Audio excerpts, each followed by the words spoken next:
नमस्कार बच्चों, you all must be doing good. और इलेक्ट्रिक पोटेंशियल के इस लेक्चर में आपने ज्वाइन किया है, इसके लिए बहुत बहुत थैंक्स। ये इलेक्ट्रिक पोटेंशियल का पार्ट 3 है और मैं उम्मीद करता हूँ कि इलेक्ट्रिक पोटेंशियल के पार्ट 1 पार्ट 2 को आपने देखा ही होगा। और अगर आप पार्ट 1 पार्ट 2 को नहीं देखे हैं तो फिर जो ये इस लेक्चर को आगे देखने का मसला है वो कोई बहुत अच्छे से आपको समझ नहीं आ पाएगा। तो बहुत ज़रूरी है कि आप इलेक्ट्रिक पोटेंशियल के पार्ट 1 और पार्ट 2 को पहले देखें हों। और अगर आपको लगता है कि नहीं, मैं पहले से ये इस टॉपिक के बारे में बहुत कुछ जानता हूँ, तो आप ज़रूर देखिए। तो ये इलेक्ट्रिक पोटेंशियल के पार्ट 3 में हम लोग बहुत ही बेहतरीन कॉन्सेप्ट्स करने जा रहे हैं। Will be talking about equipotential surface की बात होएगी। इलेक्ट्रिक पोटेंशियल डिफरेंस अलग अलग केसेस में कैसे निकालते हैं हम लोग, उसकी बात करेंगे। कंडक्टिंग शेल की बात करेंगे, इलेक्ट्रिक पोटेंशियल एनर्जी की बात करेंगे, इक्विपोटेंशियल सरफेस की प्रॉपर्टीज की बात करेंगे। So many things we will be studying. This is a very important lecture. You are invited to join me in the lecture, and I also advise you and request you that you remain throughout this lecture so that you can have a lot of information. So let's join me in this particular lecture. Thank you very much for joining. Come along with me. We discuss कि हम लोग electric potential के applications की बात करेंगे। Application of electric potential, application of concept of electric potential, concept of electric potential. This is what we are going to do.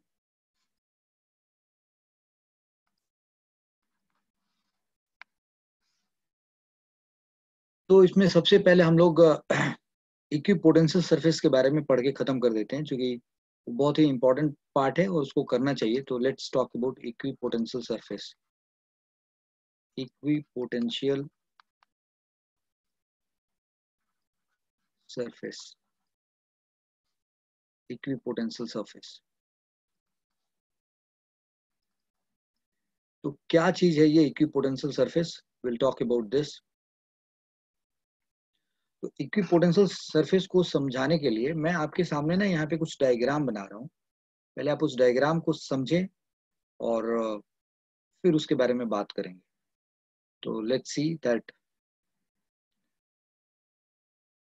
Look, जो आपको दिखाई दे रहा है वो यहाँ पे एक रॉड दिखाई दे रहा है, और वो रॉड 3 सिलेंडर्स का कॉमन एक्सिस है।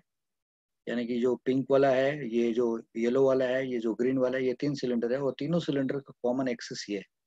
और इसके ऊपर ये जो दिखाई दे रहा है, इस पे हम प्लस चार्ज रख देते हैं। We say that this is positively charged, this is a rod which is positively charge.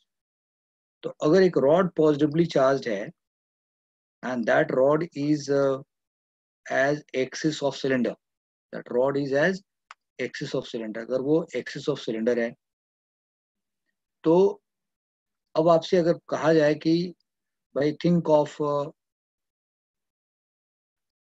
of this,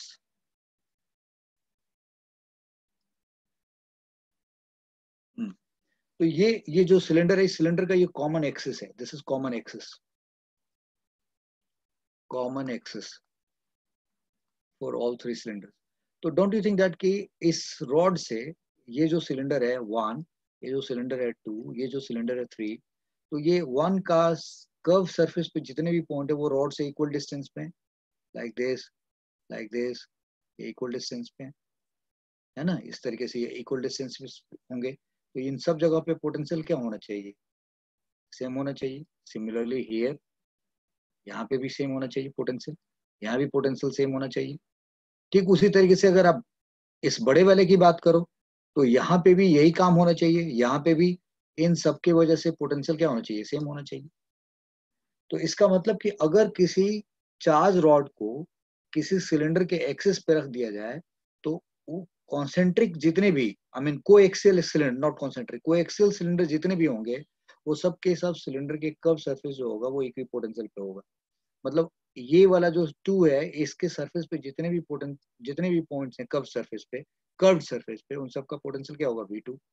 ये जितने भी, यानी कि इस कर्व जो सिलेंडर 3 है इसके कर्व सरफेस पे जितने भी पॉइंट्स होंगे उन सबका पोटेंशियल क्या हो गया, हमने V3 लिख दिया। और पिंक वाले के लिए हम कह सकते हैं कि सबका पोटेंशियल यहाँ पे क्या है, V1। Can we do it और not? So idea is that कि अगर एक सिलेंडर के एक्सेस पे चार्ज रॉड है, दिस इज चार्ज रॉड है, तो इस चार्ज रॉड के वजह से all those coaxial cylinder, they all will be treated as equipotential surface. Now here अगर यहाँ पे एक पॉजिटिव चार्ज रख दें, लेट सपोज पॉजिटिव चार्ज रख दें, तो what do you think that इस पॉजिटिव चार्ज की वजह से ये जो सिलेंडर स्फेरिकल सरफेस है, ये जो स्फेरिकल सरफेस है, इस स्फेरिकल सरफेस का अगर रेडियस ए है, राइट, तो definitely there will be some, अगर आप दूसरे की बात करें तो आप बोलोगे इसका रेडियस कितना है, बी के बराबर है, सॉरी ये बी के बराबर है, it's this radius is B, तो यहाँ भी ये रेडियस क्या होगा, बी के बराबर होगा। तो इसके भी हर पॉइंट पे पोटेंशियल क्या होना चाहिए, सेम। और अगर हम किसी ऐसे ज्वाइन करें, इफ वी से दैट के लुक दिस इज सी, तो ठीक है, ऐसे और भी मिल जाएंगे हमें सी पे, लाइक ये सी हमने मान लिया, तो इसके भी सारे पॉइंट्स क्या होंगे, इक्विपोटेंशियल सरफेस होंगे। यानी कि अगर ये जो पिंक वाला स्फीयर है, इसके पोटेंशियल की बात करें तो हमें मालूम है ना कि के, लाइक इसके पोटेंशियल की बात करें तो विल बी राइटिंग के क्यू बाई ए। अगर हम इस व्हाइट वाले की बात करें तो इसका पोटेंशियल क्या होगा, के क्यू बाई बी। और अगर इसकी बात करें तो ये क्या होगा, के क्यू बाई सी होगा, ये नहीं होगा। तो अगर मैं इसको V3 कह दूं, इसको V2 कह दूं, इसको V1 कह दूं, तो यानी कि जो ये पिंक वाला है ये V1 का है, ये व्हाइट वाला V2 का है, और ये येलो वाला V3 का इक्विपोटेंशियल सरफेस है। तो अगर पॉइंट चार्ज कैसा है, पॉइंट चार्ज है, if the charge is point charge, यानी कि यहाँ पे पॉइंट चार्ज रखा हुआ है, this is a point charge here, तो पॉइंट चार्ज की वजह से हमें इक्विपोटेंशियल सरफेस कैसा मिला, स्फेरिकल मिला। और अगर चार्ज हमारा कैसा है, रॉड के फॉर्म में लीनियर सोर्स ऑफ चार्ज है, इसको हम कहेंगे linear source of charge, linear source of charge है, ठीक है। अगर वो linear source of,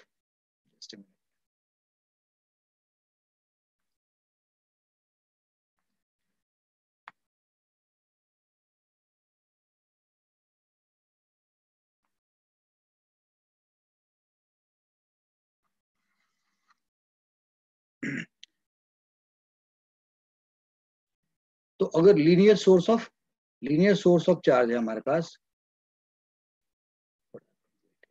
linear source of charge है हमारे पास, this is linear source of charge है हमारे पास, तो हमें कैसा मिलेगा, इक्विपोटेंशियल सरफेस सिलिंड्रिकल मिलेगा। अगर पॉइंट सोर्स ऑफ चार्ज है हमारे को, तो कैसा मिलेगा जी, पॉइंट सोर्स ऑफ चार्ज के लिए स्फेरिकल मिल गया हमें, आप देख ही रहे हैं यहाँ पे एक स्फेरिकल मिलेगा। और ये क्या है सर, तो मैं आपसे एक छोटी सी बात करूंगा कि सपोज करो दूर कहीं पे एक पॉइंट चार्ज पड़ा हुआ है, तो इससे इससे अगर हम दूर कहीं पे पॉइंट सोर्स चार्ज पड़ा हुआ है, तो इसके वजह से, राइट, दीज पॉइंट्स, इसके वजह से ये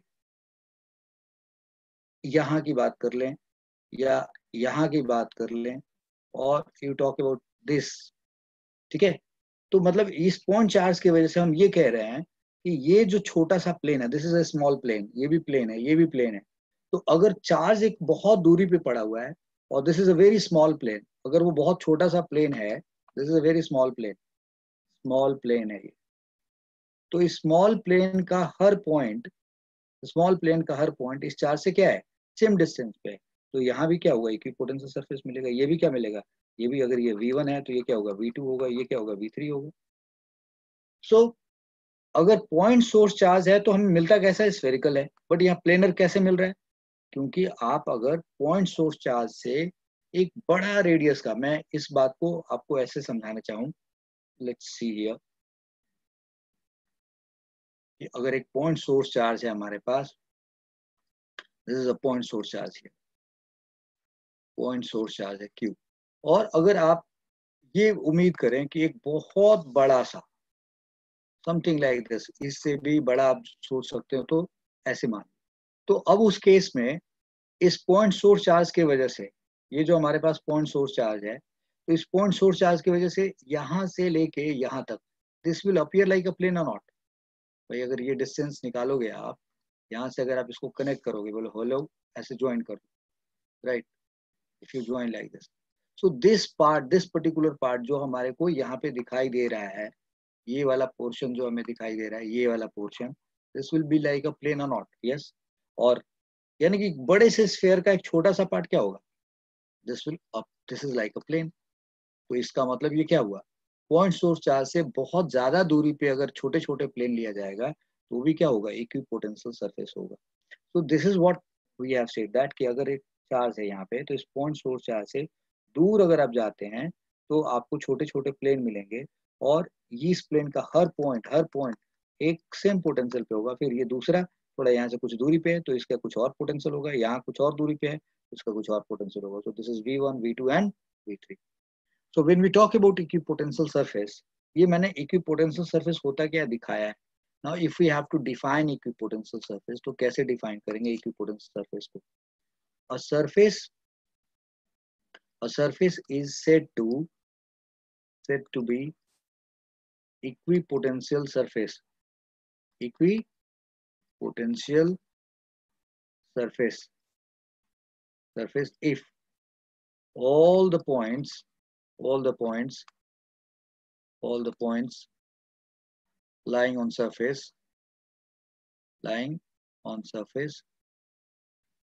have same potential। तो ये इक्विपोटेंशियल सरफेस आपने डिफाइन कर दिया और इसके कंडीशन दिखा दिए। तो इसको आप क्या कहेंगे जी, spherical equipotential surface, spherical equipotential surface कहेंगे आप, इक्विपोटेंशियल सरफेस कहेंगे, राइट। इसको क्या कहेंगे, प्लेनर इक्विपोटेंशियल सरफेस कहेंगे आप, प्लेनर इक्विपोटेंशियल सरफेस कहेंगे आप। और यहाँ आप क्या कहेंगे, सिलिंड्रिकल इक्विपोटेंशियल सरफेस कहेंगे, सिलिंड्रिकल इक्विपोटेंशियल सरफेस कहेंगे आप।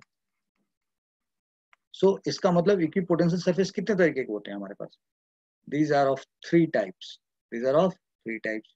इक्विपोटेंशियल सरफेस कितने तरीके के होंगे, थ्री टाइप्स। क्या, this is part A, this is part B and this is part C. तो थ्री तरीके का इक्विपोटेंशियल सरफेस मिलता है, स्फेरिकल, सिलिंड्रिकल और प्लेनर। इसका कंडीशन क्या है, that charge must be far from very small plane. यहाँ पे कंडीशन क्या है, charge must be far from, charge must be far from smaller plane, यानी कि स्मॉलर प्लेन से वो ज्यादा दूरी पे होना चाहिए। तो ये है हमारा इक्विपोटेंशियल सरफेस क्या चीज है, उसके बारे में हम बात कर रहे थे, और हमने ये कैसे बना ये भी बात बता दी। So now the point is कि इक्विपोटेंशियल सरफेस हम समझ तो रहे हैं कि क्या होता है, तो अब इनकी प्रॉपर्टीज पढ़ेंगे हम लोग, इक्विपोटेंशियल सरफेस की प्रॉपर्टीज की बात करेंगे। So what are the properties of equipotential surface. So we are going to talk about properties of equipotential surface. Properties of equipotential surface. Properties of equipotential surface. So सबसे पहले यानी कि जो important बात है वो दो ही है, बट आप पहले ये सीख लें। All the points on the surface, all the points of surface have same potential। हो गया जी, पहली बात तो ये खत्म हो गई, एक प्रॉपर्टी हो गई। दूसरी बात, पोटेंशियल सरफेस के ऊपर कोई भी दो पॉइंट ले लो तो किसी भी दो पॉइंट के बीच का पोटेंशियल डिफरेंस क्या होगा, जीरो होगा। Potential difference between any two points, potential difference between any two points of equipotential surface, equipotential surface, potential difference between any two points of equipotential surface is zero, right? Okay, ये भी बात ठीक समझ में आ रही है। Third, अगर किसी चार्ज को, किसी मूविंग चार्ज को किसी दो पॉइंट के बीच में आप लेके जाओ तो वर्क डन क्या होगा, जीरो होगा। Work done to move a charge move a charge, work done to move a charge between any two points of equipotential surface. Equipotential surface is, तो इक्विपोटेंशियल सरफेस के किसी भी दो पॉइंट पे अगर किसी चार्ज को मूव कराओगे, work done to move a charge, कैसा चार्ज, कोई भी मूविंग चार्ज ले लो, मतलब आप वो सोर्स चार्ज तो खैर नहीं हो सकता ना, तो बस okay that's okay, move work done to move a charge between any two points of equipotential surface is zero. एक चौथी बात और समझे हम लोग, two equipotential surface, two equipotential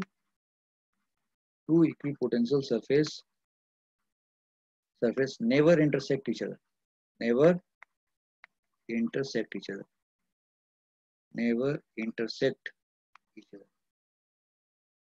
ये क्या बात है, ये देखिए, क्या ये जो V1 का जो इक्विपोटेंशियल सरफेस है, क्या वो V2 के किसी पॉइंट के साथ क्रॉस कर रहा है, इज दिस इंटरेक्टिंग, क्या यहाँ पे V1 का कोई भी पॉइंट V2 के साथ इंटरसेक्ट कर रहा है, नहीं ना, यहाँ भी नहीं हो रहा है।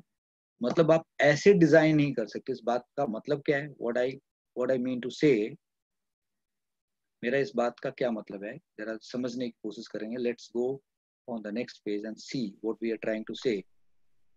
अगर आप एक ऐसे सपोज करो, if you make a curve, right, if you take it like this, hello, ये मैंने एक, this is what has been made, जो चाहिए था वो बना दिया गया।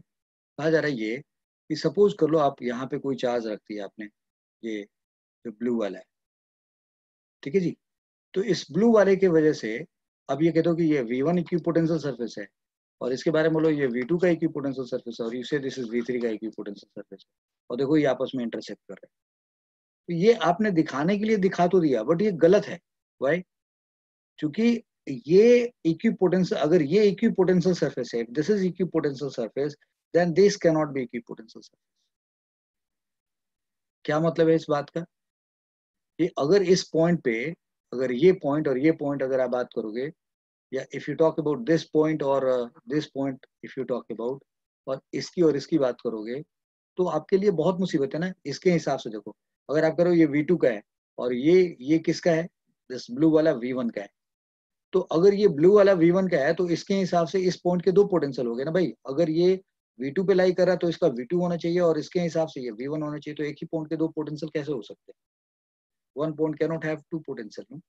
So equipotential surface never intersect. Equipotential surface, two equipotential surface never intersect each other, because ऐसा होगा तो किसी एक ही पॉइंट पे अलग अलग सरफेस की वजह से अलग अलग पोटेंशियल होना चाहिए, and one point can not have a different potential. So this is not possible, because this is not possible because one point will have one one potential, not two or three potentials, not two or three potentials, not two or three potentials. So idea is that कि अगर आप intersect करोगे, तो भाई तो वो अलग अलग, इसके जैसे मैंने बता दिया कि अगर इस पॉइंट की बात करें तो इसका पोटेंशियल इस ग्रीन वाले के हिसाब से V2 होना चाहिए, और ब्लू वाले के हिसाब से V1 होना चाहिए। तो इस पॉइंट के दो पोटेंशियल तो हो नहीं सकते, तो इसीलिए ये इंटरसेक्ट नहीं करता। तो ये जो डायग्राम हमने बनाया है कि ऐसा हमने दिखा दिया कि ऐसा हो क्यों नहीं सकता, तो ये गलत बनाया है, क्योंकि जिस चार्ज के वजह से ये ब्लू इक्विपोटेंशियल सरफेस मिलेगा, उसके वजह से ये वाला नहीं मिलेगा, उसके वजह से ये इक्विपोटेंशियल सरफेस नहीं हो सकता। So that's what the point is. Hope you have understood. So we have done these many like 4 properties. अब हमें कुछ और properties की बात करनी है. So this is 5th one we are talking about. This is, yeah, 1 2 3 4, this is 5th one. तो ये क्या कह रहा है, यहाँ आपको ये समझना है कि इलेक्ट्रिक फील्ड और equipotential surface, they are mutually perpendicular. ये बड़ी इंपॉर्टेंट बात है। इलेक्ट्रिक फील्ड अच्छा, इलेक्ट्रिक पोटेंशियल सरफेस, एक मिनट, यहाँ पे ये फील्ड लिखना ठीक रहेगा, इलेक्ट्रिक फील्ड एंड यहाँ पे एक वर्ड लिख रहा हूँ, कॉरस्पॉन्डिंग इक्विपोटेंशियल सरफेस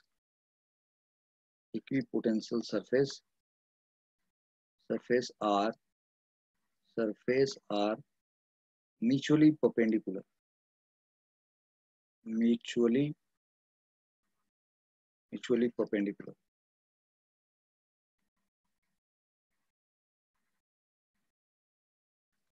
क्या कह रहा है, इलेक्ट्रिक फील्ड एंड कॉरस्पॉन्डिंग, देखो जी गलत हो गया, corresponding equipotential surface are mutually perpendicular. इस पॉइंट को समझने के लिए I would make one diagram for you, and फिर आप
so see, like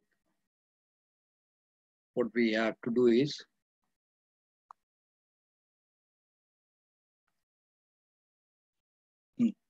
ये हमने यहाँ पे इलेक्ट्रिक फील्ड का डायरेक्शन रखा, ये डायरेक्शन किसका है, इलेक्ट्रिक फील्ड।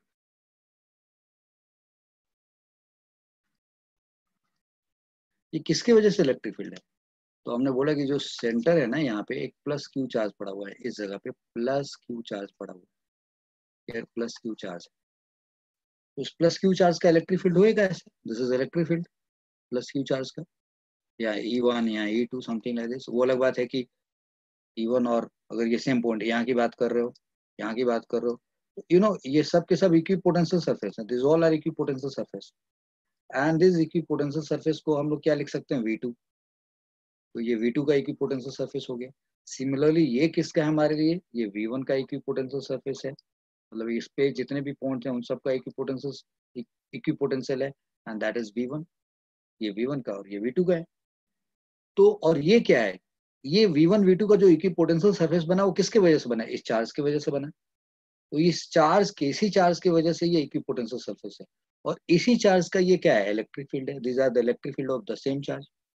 तो मैंने बोला electric field, yes electric field and corresponding equipotential surface, यानी कि इसी इलेक्ट्रिक फील्ड, यानी कि जिस चार्ज का इलेक्ट्रिक फील्ड है उसी चार्ज के इलेक्ट्रिक फील्ड की वजह से ये इक्विपोटेंशियल सरफेस बना है। तो ऐसा नहीं हो सकता है कि हम इलेक्ट्रिक फील्ड किसी और का ले लें, किसी दूसरे चार्ज का ले लें, और इक्विपोटेंशियल सरफेस हम किसी और का ले लें, राइट, तो फिर बड़ी गड़बड़ हो जाएगी बात।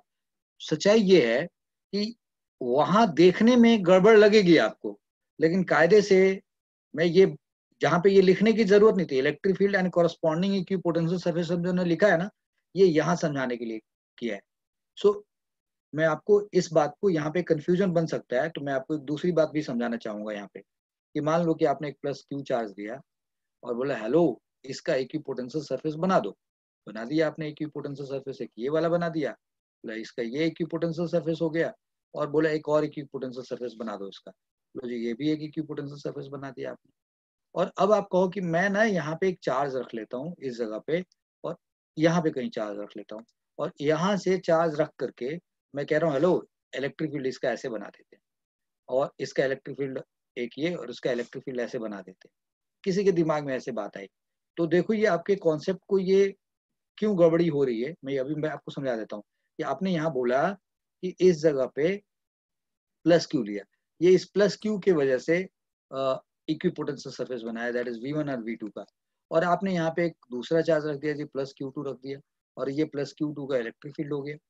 तो तुम कहोगे इसका इलेक्ट्रिक फील्ड और इसका जो इक्विपोटेंशियल सरफेस है, यानी कि इस प्लस क्यू का जो इक्विपोटेंशियल सरफेस, ये आपस में तो परपेंडिकुलर नहीं है, you will say like this. तो सच्चाई क्या है कि in fact in fact for the given system of charges, for the given system of charges, given system of charges, जो आपने यहाँ पे लिया है charges, that is Q1 and Q2, that is Q1 and Q2, Q1 and Q2, तो जो ये आपने इक्विपोटेंशियल सरफेस ड्रॉ किया है वो गलत ड्रॉ किया है।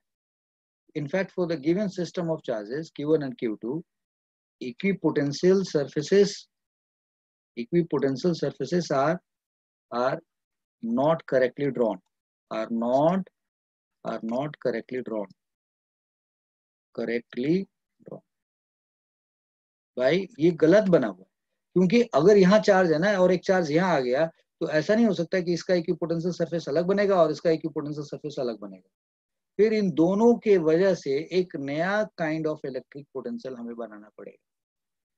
सो इन दैट सिचुएशन अगर यहाँ प्लस Q1 है और यहाँ प्लस Q2 है, राइट, तो एक अजीब तरीके का, यानी कि एक कुछ अजीब तरीके का इक्विपोटेंशियल सरफेस बनने चाहिए, समथिंग ऑफ दिस काइंड, ताकि यहाँ पे भी इसकी वजह से कुछ सेम पोटेंशियल हो, यहाँ पे इन दोनों की वजह से, यहाँ पे, यानी कि कहीं पे भी निकालो तो इक्विपोटेंशियल सरफेस अब ऐसा नहीं बनेगा। तो अब पेयर ऑफ चार्जेस की वजह से अलग तरीके का इक्विपोटेंशियल सरफेस बनेगा। ये this diagram may not be correct, this may not be correct, this may not be correct, यहाँ पे लिख रहा हूँ may not be correct, this may not be correct. मतलब अब Q1 और Q2 के वजह से अगर आप दो चार्जेस हैं तो इनका इक्विपोटेंशियल सर अब ये नहीं बनेगा, अब ये एक अलग तरीके का इक्विपोटेंशियल सरफेस बनेगा। और फिर इन दोनों की वजह से उस इक्विपोटेंशियल सरफेस के किसी भी पॉइंट पे इलेक्ट्रिक फील्ड जो होगा वो इलेक्ट्रिक फील्ड, और इन दोनों की वजह से जो इक्विपोटेंशियल सरफेस बना है वो आपस में म्यूचुअली परपेंडिकुलर होंगे। तो इसका मतलब ये हुआ कि electric field and corresponding equipotential surface are mutually perpendicular for any set of charges, for any system of charges, any system of charges, any system of charges। भाई आपने जो सेट लिया है सेट ऑफ चार्जेस, या single charge लिया तो single charge का equipotential देखो और उसके इलेक्ट्रिक फील्ड देख लो। अगर आप दो चार्जेस लिए हैं तो उन दो चार्जेस का एक नए तरीके से आप इक्विपोटेंशियल बनेगा, और फिर उसके उनके वजह से उस इक्विपोटेंशियल सरफेस के हर पॉइंट पे इलेक्ट्रिक फील्ड लिया जाएगा, फिर वो म्यूचुअली परपेंडिकुलर होगा। तो electric field and corresponding equipotential surfaces are mutually perpendicular for any system of charges, for any given system of charges. को भी आपने मान लिया गिवन सिस्टम ऑफ चार्जेस के लिए ये बात सही होगी। तो सवाल ये है कि ये जो पर्पेंडिकुलर आपको बात कही गई, अब इसको प्रूव कैसे करोगे? ठीक है, ये बात मैंने मान ली, इधर की सारी बातें, तो ये बात जो आपने बताया कि दो equipotential surface never intersect each other, ये बात समझ में आ रही है कि भाई ये इंटरसेक्ट नहीं होना चाहिए, क्योंकि इसका आपने किसी चार्ज का बनाया तो ये किसी दूसरे चार्ज का बना हुआ है। तो ये लॉजिक दे दिएगा कि किसी एक पॉइंट पे एक ही पोटेंशियल होना चाहिए, एक से ज्यादा वैल्यू हो नहीं सकती। तो ये बात समझ में आ गई। लेकिन ये जो परपेंडिकुलर वाली बात है इसको कैसे प्रूव किया जाएगा? हाउ विल बी प्रूव कि ये इलेक्ट्रिक फील्ड और इक्विपोटेंशियल सरफेस एक दूसरे के परपेंडिकुलर होते हैं? तो इसको प्रूव करने के लिए हम लोग क्या करेंगे? तो हम ये प्रूव यहीं पे कर सकते हैं, इसी जगह पे कर देते हैं। तो लेट्स टॉक, यहाँ पे हम कोई दो पॉइंट ले लेते हैं, लाइक एक पॉइंट हमने ए ले लिया और एक पॉइंट हमने बी ले लिया, ए और बी ले लिया, और सपोज कर लो ए से बी तक, ए टू बी आप किसी चार्ज को, मतलब इस पर्टिकुलर पॉइंट का प्रूफ कर रहे हैं। so you are giving a proof of this, right, this particular point का ये प्रूफ दे रहे हैं आप। तो आप अगर ए से बी तक dq चार्ज को आप मूव कराओ, dq चार्ज को मूव कराओ, so let dq charge, let a dq charge right is moved from a to b। ठीक है जी, तो आप ए टू बी dq चार्ज को मूव करा रहे हो, तो किसी भी पॉइंट पे, यानी कि यहाँ की बात करें तो इलेक्ट्रिक फील्ड होगा इधर की तरफ इस चार्ज की वजह से, और यहाँ पे dq है तो उस पर फोर्स किधर लगेगा, इधर की तरफ लगेगा। तो dq into E vector charge into electric field, ये क्या हो गया, फोर्स। और आप मूव कैसे करा रहे हो, ए टू बी लेके जा रहे हो, you are going like this. तो सपोज आपने इसका डिस्प्लेसमेंट किधर लिया, इधर की तरफ लिया और यहाँ 90 डिग्री रख दिया। तो पहले यहाँ पे डी आर लिखा दिस, ये डी डब्ल्यू हुआ। और इस डी डब्ल्यू को आप बोलो कि Q E dot D R लिख दिया आपने। आपको नहीं पता कि ये जो ये थीटा है ये परपेंडिकुलर है या नहीं है, this you have to prove. तो आपका ये मानना कि ये यहाँ पे 90 डिग्री हुआ, ये ठीक बात नहीं है। तो हमने यहाँ पे क्या किया, बोला कि लेट सपोज मैं ए से बी मूव करा रहा हूँ, किसको, डीक्यू चार्ज का। Let dq charge is move from A to B. तो ए टू बी अगर डीक्यू चार्ज को मूव करा रहे हैं तो किसी एक पॉइंट पे इस पे इलेक्ट्रिक फील्ड इधर लग रहा है और उसका फोर्स डीक्यू इंटू ये होगा, और हमने उसको डी आर डिस्प्लेसमेंट करा दिया तो एफ डॉट डी आर करा दिया। दैट्स ओके ना। और अब बोला कि ए टू बी के लिए अगर आप निकालोगे तो ये क्या निकल के आएगा, ए टू बी के लिए डब्ल्यू ए बी निकालोगे तो ये क्या होगा, तो d q and that is E dot D r this, और इसका आप इंटीग्रल करोगे, ए टू बी करोगे। This is what you can do it. So now from here W A B is how much, so WAB is WAB is ये B limit है यहाँ पे, this B is limit here. तो गलती से आप इस B को इधर मल्टीप्लाई मत समझ लेना, this B is I said this B is limit here यहाँ पे। तो अब ये आया क्या जी, तो DQ बाहर आ गया और E डॉट डी आर का इंटीग्रल आएगा, E डॉट डी आर का इंटीग्रल आएगा from A to B। Yes. और अभी आपने एक बात पढ़ी है कि work done to move a charge between any two points of equipotential surface is zero. तो ये तो इक्विपोटेंशियल सरफेस है तो W A B must be zero. तो अब मैं इसको आगे लेके जा रहा हूँ, तो W A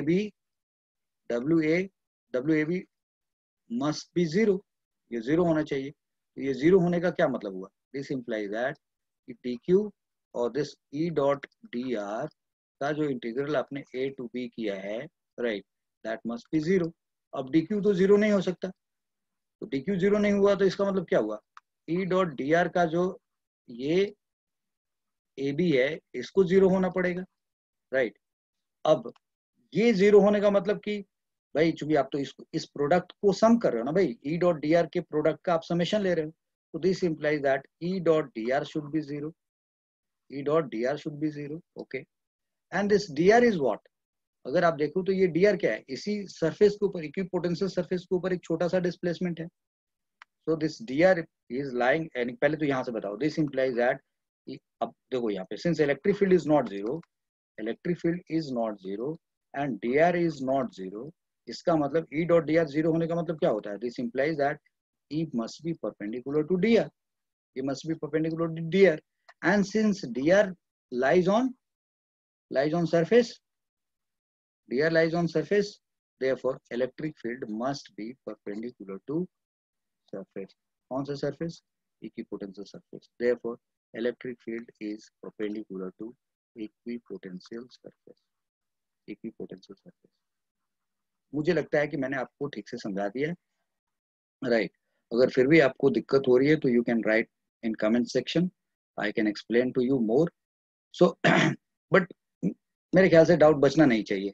I simply say that कि अगर डीक्यू चार्ज को आपने ए से बी लेके मूव कराया, लेट और dq charge is move from A to B, तो डी डब्ल्यू क्या होना चाहिए, dq E that is force, force और डी आर। तो ए टू बी का वर्क डन आपने डीक्यू ये पूरा कर दिया, डीक्यू यहाँ से आपने बाहर निकाल लिया, A to B E dot D r कर दिया।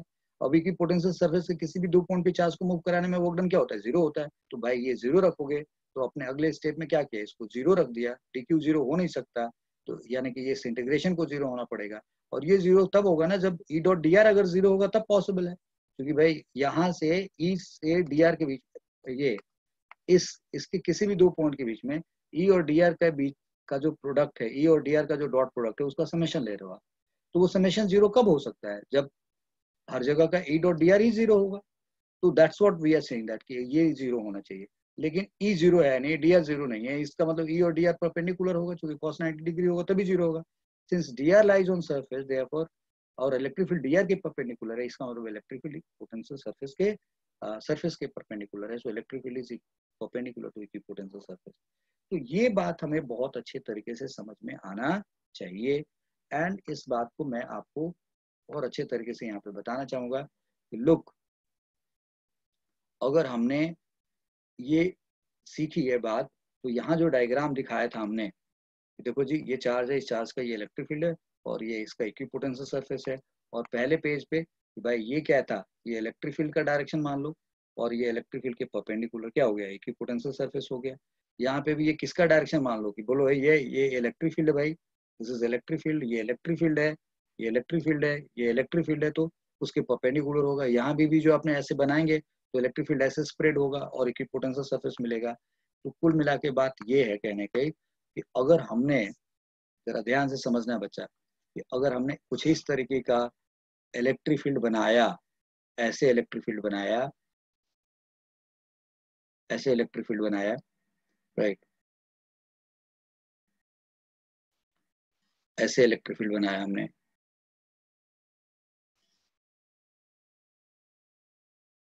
Something like this. तो अब यहाँ पे ये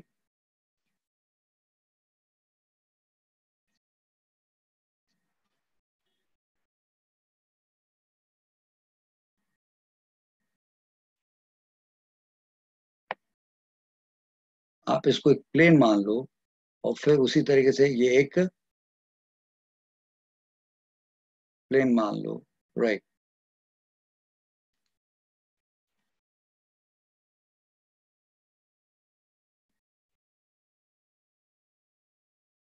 सो आइडिया इज दैट कि अगर ये इलेक्ट्रिक फील्ड है, ये इलेक्ट्रिक फील्ड है, तो ये इलेक्ट्रिक फील्ड के परपेंडिकुलर इक्विपोटेंशियल सरफेसेस हैं, दीज आर। इसके ऊपर आप एक डॉटेड लाइन बना करके, और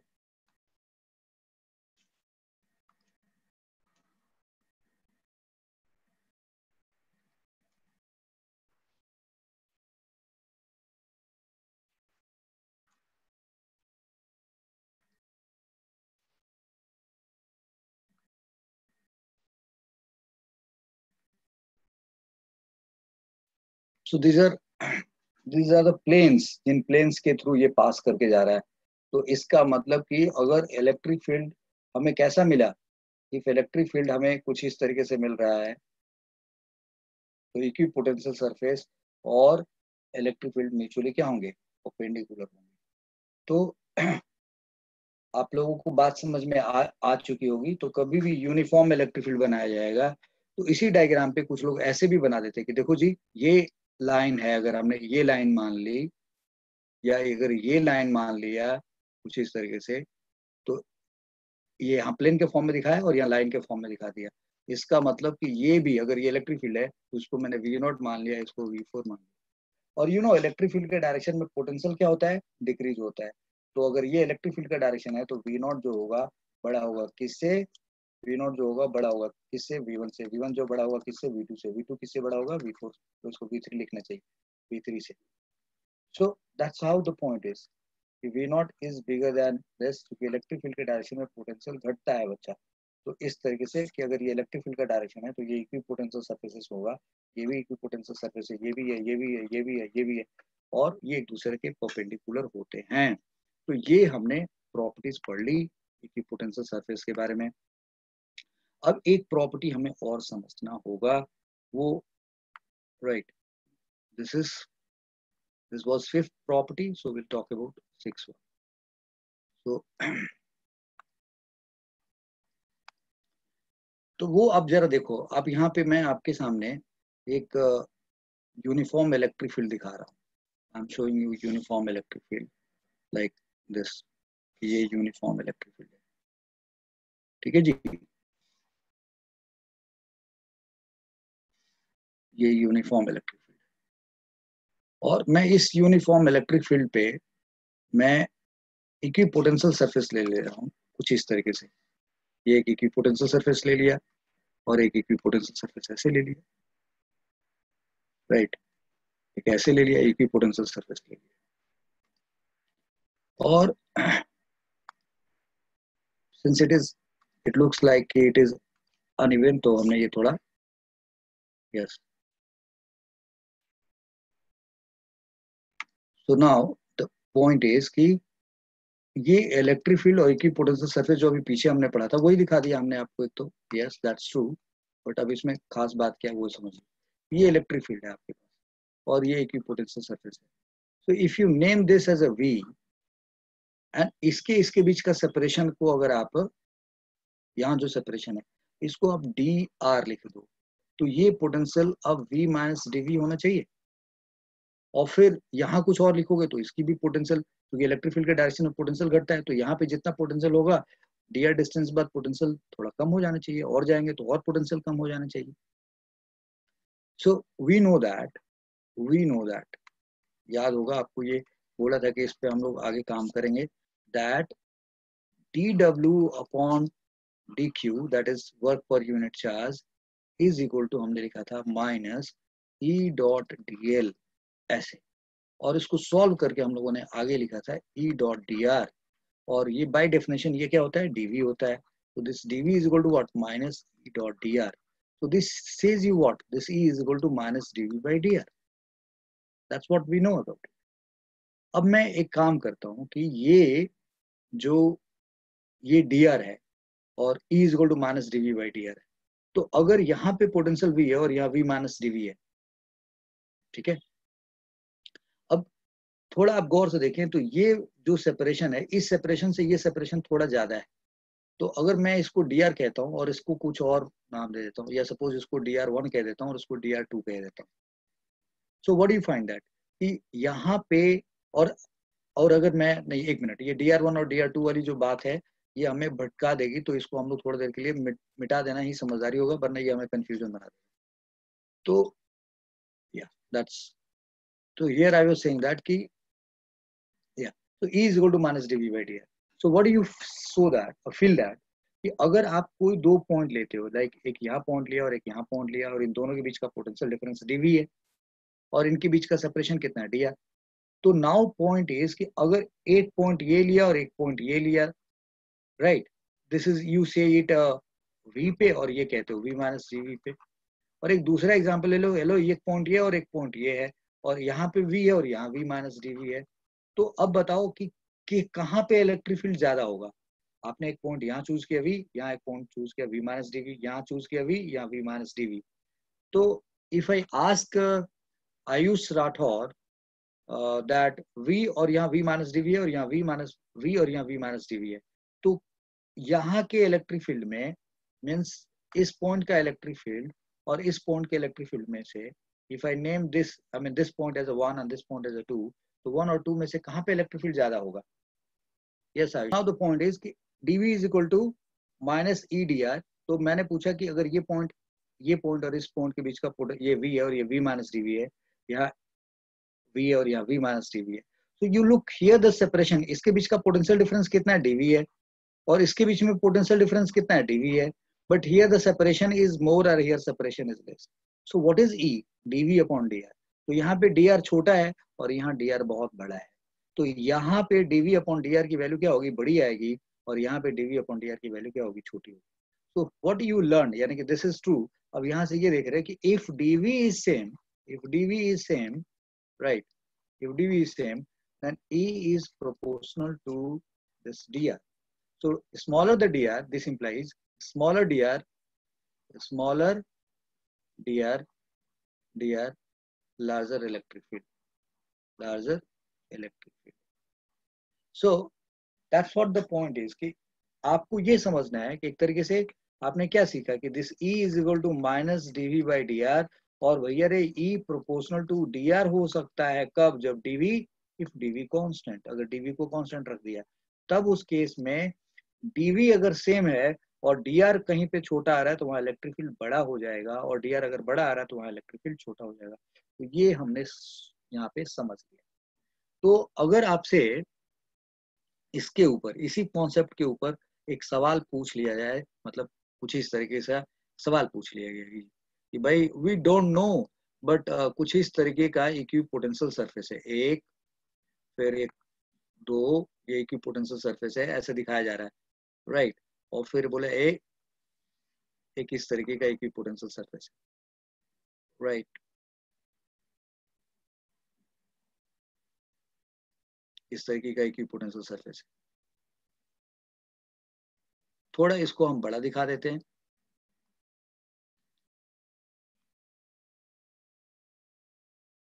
राइट, ऐसे बड़ा दिखा देते हैं। और बोला गया, क्वेश्चन पूछा गया है कि this is a part of a question, and question is that कि hello, right, this is the question over here. आंख से देख के आपको बताना है, this is the question over here. We don't know what charge is here, but this is V1 and this is V and this is 2V and this is 3V.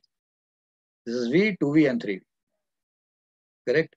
And this distance is A and this distance is 2A and this distance is 4A. So tell me, all right, if I choose a point here, this point is 1 and this point is 2. So electric field at 1 and electric field at 2 are same, E1 greater than E2, E2 greater than E1, and cannot be said. Cannot be said. Yeah, cannot be found out. Cannot be found. Right. So if this is the question, answer, choose the right option. Choose the right option. Right option. तो अगर ये सवाल बना दिया गया, choose right option, तो अब आप इसमें सही जवाब क्या होगा? तो बड़ी सिंपल सी बात है कि इनके बीच का पोटेंशियल डिफरेंस कितना है भाई? V। इसके बीच में पोटेंशियल डिफरेंस कितना है? V।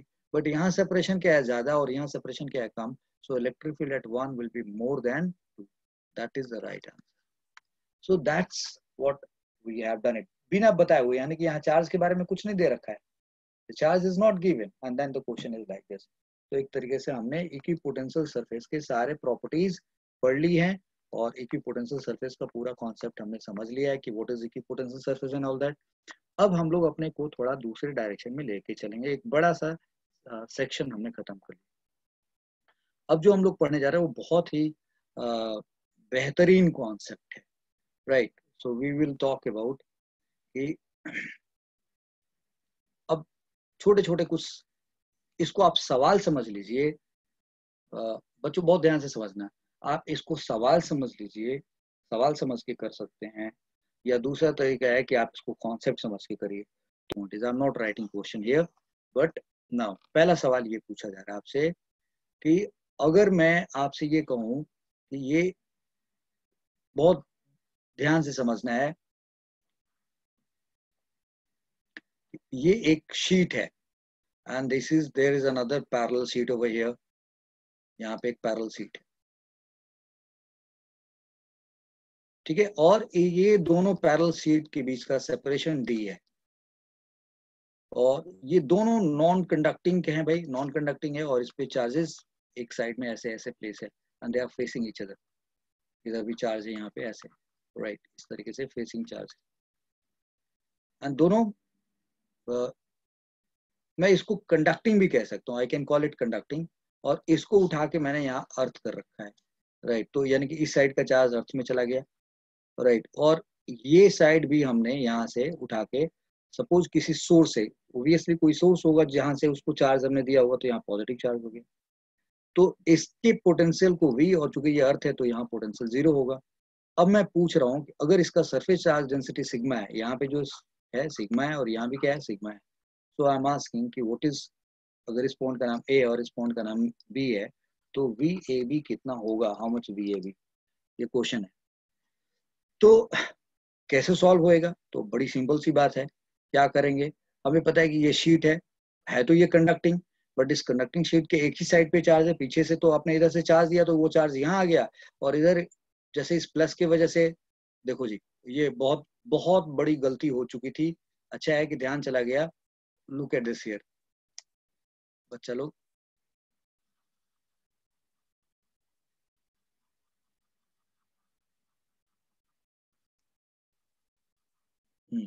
So what I am saying is कि अगर यहाँ प्लस है और यहाँ पे मैंने बोला कि यहाँ पे माइनस चार्ज है, this is minus charge, something like this, ये माइनस चार्ज। तो अगर ये शीट है और ये शीट ये है और ये दोनों कंडक्टिंग शीट है, तो इस कंडक्टिंग शीट के इस किसी एक टर्मिनल से आपने इसको चार्ज दिया, और वो चार्ज जाने की वजह से वो चार्ज यहाँ आ गया, इस साइड पे प्लस हो गया, और इसके इंडक्शन से इधर माइनस हुआ, इधर जो प्लस बन सकता था हमने उसको अर्थ कर दिया, वो अर्थ में चला गया, तो इसके एक ही साइड पे चार्ज यहाँ आएगा। इधर सिग्मा सरफेस चार्ज डेंसिटी है, यहाँ पे सिग्मा सरफेस चार्ज डेंसिटी है, और इन दोनों प्लेट्स के बीच का सेपरेशन d है। Now I am willing to know कि ये VAB क्या होगा, what is this VAB। So तो कैसे निकलेगा जी, तो this VAB is equal to, now this VAB is equal to, यहाँ पे इलेक्ट्रिक फील्ड क्या होगा। So if we try to talk about electric field at this point, इस पॉजिटिव की वजह से इधर और इस नेगेटिव की वजह से भी किधर होगा, इधर होगा, राइट। इस पॉजिटिव की वजह से फील्ड इधर होगा, इस नेगेटिव की वजह से इधर होगा। तो सिग्मा अपॉन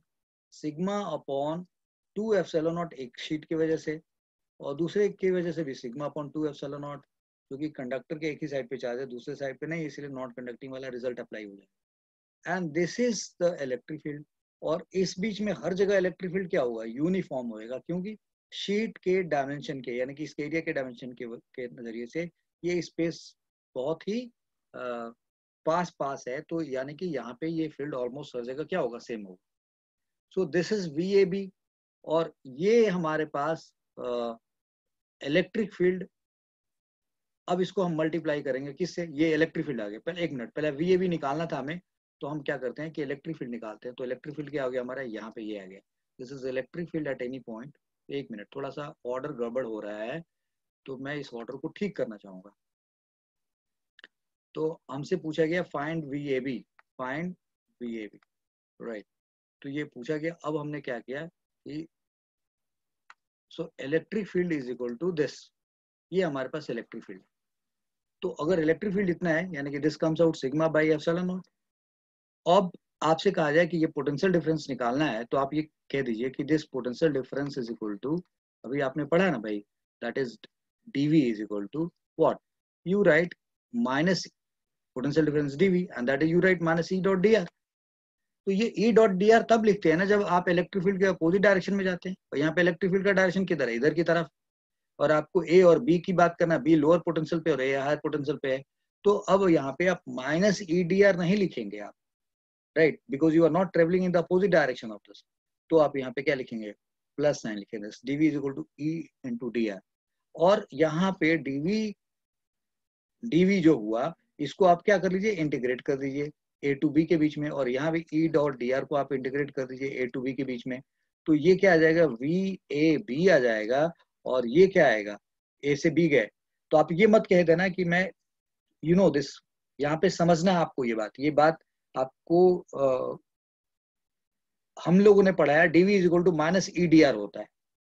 तो अगर आप माइनस के कॉन्सेप्ट से समझना चाहते हैं पहले, तो मैं काम करता हूँ, थोड़ी देर के लिए इस पोर्शन को मैं चाहता हूँ कि आप इस पे ध्यान ना दें, ठीक है, माइनस के हिसाब से पहले कर लेते हैं। तो लेट सपोज मैंने यहाँ पे इसको बोला कि ये माइनस है, ये मत समझिएगा कि मैंने कुछ कॉन्सेप्ट में गड़बड़ किया है, थोड़ी देर में ये सब बिल्कुल ठीक नजर आएगा। तो dV is equal to minus EDR होता है, ओके। अब A टू B जाइए आप, तो आप बोले ओके dV का इंटीग्रल किया A टू B, राइट। फिर आप यहाँ माइनस रहने दीजिए और E डॉट dr ले लीजिए और फिर A टू B कर दीजिए। तो A टू B करेंगे तो आप यहाँ dV का इंटीग्रल V होगा और लिमिट लिखेंगे आप A टू B, राइट। फिर यहाँ माइनस इलेक्ट्रिक फील्ड कांस्टेंट है, बाहर निकाल दीजिए, और dr का इंटीग्रल किया A टू B आपने। तो अब देखो ये क्या हुआ, VV माइनस VA आया, and this comes out minus E, और dr का इंटीग्रल A टू B लिखोगे तो आप ये क्या लिखोगे, A टू B लिखोगे, तो this will come out AB, okay. तो अब this implies that, this further implies that कि minus AB is what, distance, this is the separation, so minus E into D, and that is equal to what, VV minus VA, VV minus VA। अब B lower है और A higher पे है, तो इसका मतलब ये तो निगेटिव आएगा ना भाई, so this will come out 0 minus V, and this is E into D, so from here this V is equal to what, E into D। तो ये आपने रिजल्ट निकाल दिया, और इलेक्ट्रिक फील्ड की वैल्यू आपको पता है, so this V is equal to sigma upon epsilon naught into D, ये आंसर, दैट्स ओके। तो ये मैंने ऐसे करके दिखा दिया, अगर माइनस लेके चलना था तो ऐसे होता।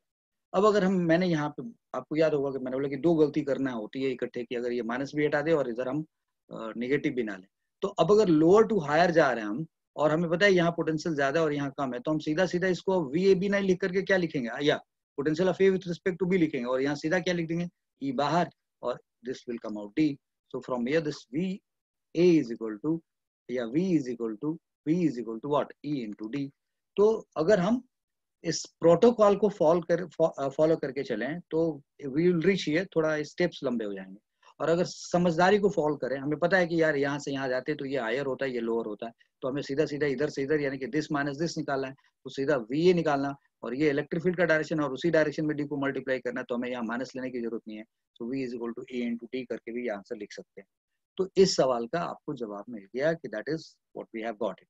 ओके, अब आप नोटिस करिए कि आपके सामने एक रिजल्ट खड़ा हुआ कि इलेक्ट्रिक फील्ड इनटू डिस्टेंस को आप पोटेंशियल डिफरेंस कह रहे हैं।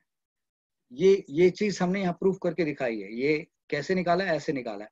तो आप यहाँ पे और भी कुछ रिजल्ट्स पढ़ने से पहले, या चलो हम उन रिजल्ट्स को हम बाद में बात करेंगे, पहले यहाँ जो कुछ सीखा हमने कि V is equal to electric field into distance, हमने ये कैसे dV minus EDR, dV is equal to minus EDR को कैसे अप्लाई करके ये रिजल्ट निकाला। अभी हम इस रिजल्ट को फॉलो करके चल रहे हैं। ऑलराइट, अब अगर एक दूसरा सवाल आपसे पूछा जाए, let's see that there is another question here, right, and that another question is that look, there is a rod, I'm saying this is a rod, look at this here, this is a rod here, and we are considering this is a rod, और इस rod की वजह से, ये rod, और इस rod के वजह से हम कह रहे हैं कि आप दो सिलेंडर मान लो, एक ऐसे, एक मिनट, दो सिलेंडर मान लो समथिंग लाइक दिस,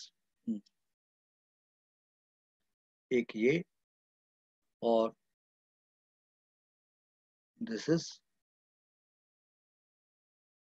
एक सरफेस ये मान लिया, यानी पहले इस सिलेंडर को बना दिया भैया, तो ये आपका सिलेंडर हुआ।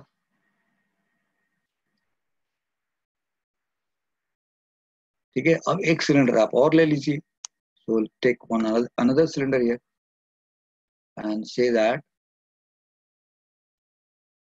okay, right, और फिर एक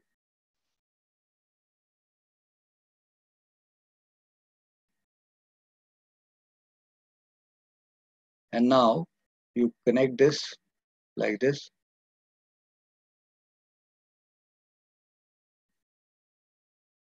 and you are saying that कि इसमें जो ये रॉड है हमारा, ये रॉड चार्ज्ड है, this is charge, like plus charge ऐसे करके ये चार्ज है, दिस रॉड इज चार्ज, और इस रॉड का चार्ज डेंसिटी, इस रॉड का चार्ज डेंसिटी यानी कि लेमडा इसका चार्ज डेंसिटी है, so lambda is charge density, charge density, या चार्ज डेंसिटी कहेंगे, charge density not D, charge density है, so lambda is charge density. अब अगर यहां से ये रेडियस ए है और यहां से ये रेडियस बी है, something like this, this is B, तो मैं पूछूं कि इन दोनों सिलेंडर्स के बीच का पोटेंशियल डिफरेंस बताओ। तो ये जो ग्रीन सिलेंडर है इसका नाम हमने ए रखा, और ये जो येलो सिलेंडर है हमारा इसका नाम हमने बी रखा। तो हमने बोला कि भैया ए और बी के बीच का पोटेंशियल डिफरेंस बताओ, VAP क्या हो, VAP क्या हो, and this is the rod at coaxial करके, याद होगा ना आपको, मैंने बिल्कुल इक्विपोटेंशियल सरफेस पढ़ाया हमने यहाँ वेरी बिगनिंग में, तो V1 V2 V3। तो अब हम कह रहे हैं कि अगर ये रॉड है, चार्ज है, तो बताओ इनके बीच का पोटेंशियल डिफरेंस कैसे निकलेगा, how will you find the potential difference, that's what the question है। तो अब क्या करेंगे, तो हम लोग बहुत सिंपल सी बात अप्लाई करेंगे, तो you know will choose a point here, इस पॉइंट पे, और यहाँ से ये डिस्टेंस r मान लेंगे, let's talk about that distance is r, ये डिस्टेंस हमारा यहाँ से यहाँ तक, यहाँ से यहाँ तक r डिस्टेंस। तो इस पॉइंट पे इलेक्ट्रिक फील्ड का डायरेक्शन किधर होगा, रेडियली बाहर की तरफ होगा, और ये डिस्टेंस r है, तो हम क्या करेंगे, फिर कॉन्सेप्ट लगाएंगे, E is equal to minus dV dr, dV is equal to minus EDR, will apply this. अब यहाँ पे इलेक्ट्रिक फील्ड कितना होगा जी, तो इलेक्ट्रिक फील्ड या माइनस इलेक्ट्रिक फील्ड की value lambda upon 2 pi epsilon naught r होता है if the rod is quite long, and यहाँ dr लिख दिया और यहाँ dv लिख दिया। अब इंटीग्रेट करेंगे भाई, so this is, you will go from a to b। आप अगर उल्टा आते तो भी ठीक था, तो आप चलो अब b से a निकाल लीजिए, मतलब b से a निकाल लीजिए, तो आपको प्रॉब्लम नहीं होगी, b टू a, और यहाँ भी कहिए b टू a, तो बी टू ए गए तो बी पे जीरो पोटेंशियल और ए पे पोटेंशियल, मतलब हमें नहीं मालूम है बी पे कितना पोटेंशियल होगा, तो डीवी का इंटीग्रल वी हो गया और लिमिट रख दिया हमने ए टू बी, बी टू ए। और अब यहाँ पे lambda upon 2 pi epsilon naught बाहर आ गया, lambda upon 2 pi epsilon naught बाहर आ गया, और माइनस भी बाहर आ गया, और ये क्या आ गया 1/r/dr आ गया. So now this comes out what, V A minus V V, और ये क्या है minus lambda upon 2 pi epsilon naught, और आप इसको इंटीग्रेट कर रहे हैं b/a. तो अब यहाँ पे 1/r/dr का इंटीग्रल क्या होता है जी, log r होता है, बेस ई हो गया, और लिमिट क्या रखेंगे आप, b के लिए रेडियस b लिख दीजिए और ऊपर a रख दीजिए. तो इफ यू राइट दिस, तो ये क्या आ रहा, minus lambda upon 2 pi epsilon naught r, और फिर ये क्या है log ऑफ a, एंड फिर माइनस log ऑफ b. ऐसे ही कुछ होगा ना भाई. तो अगले स्टेप में अब देख रहे हैं ना कि log a में a छोटा है और b बड़ा है, तो आप और बीच में एक माइनस साइन है, तो इस माइनस साइन को, ये माइनस साइन और ये माइनस साइन आपस में एडजस्ट होकर क्या क्या हो जाएगा, lambda upon 2 pi epsilon naught, and this is log of what, b minus log of a, ऐसे लिख दिया. और आप इस रिजल्ट को va माइनस वीवी जो है उसको और बेहतर तरीके से लिखना चाहते हो, तो you write va minus VV, and that is equal to lambda upon 2 pi epsilon naught and log of what, b by a base c, ऐसे लिख दो. तो ये आपकी तरफ आपके लिए एक तरीके से क्या आ गया, रिजल्ट आ गया. This is how you have found this. तो आप देखो मैंने शीट के लिए भी निकाल दिया आपको, और सिलेंडर के बीच में भी निकाल दिया, बट हमें सिर्फ ये पता होना चाहिए कि ये सिलेंडर का जो कोएक्सियल था, जो एक्सिस था, वो उस पे चार्ज क्या था, हमने ये कॉन्सेप्ट भी कर दिया. अब अगर हमसे ये कहा जाए, राइट भाई हेलो, लाइक दिस, आप सर ये समझिए कि आपके सामने एक दिस है और एक ऐसे दो, इस तरीके से, और इसके सेंटर पे चार्ज क्यू रख दिया गया सर, सेंटर पे चार्ज क्या रख दिया, क्यू रख दिया सर. और अब बोला ये रेडियस ए का है, this is radius A and this is radius B. तो अब बताओ इनके बीच का पोटेंशियल डिफरेंस बताओ क्या होगा.